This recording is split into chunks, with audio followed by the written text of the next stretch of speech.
You ask Tiger to solve. This deals with linear equations with one unknown. The final result is x equals -5/7. Let's solve it step by step. Group all x terms on the left side of the equation.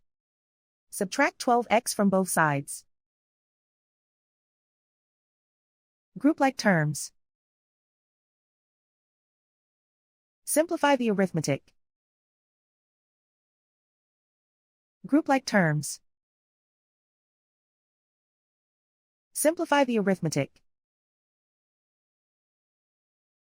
Group all constants on the right side of the equation. Add 2 to both sides.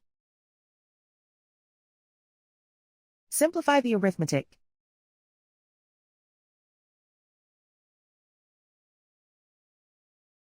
Isolate the x. Divide both sides by -7. Cancel out the negatives. Simplify the fraction. Move the negative sign from the denominator to the numerator. And so the final result is x equals -5/7.